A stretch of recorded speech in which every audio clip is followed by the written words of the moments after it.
பூவுக்குள் ஒளிந்திருக்கும் கனி கூட்டம் அதிசயம்.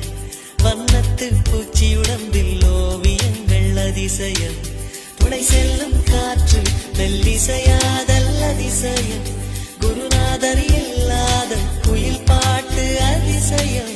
அதிசயமே அசந்து போகும் நீ எந்த அதிசயம். கல் தோன்றி மண் தோன்றி கடல்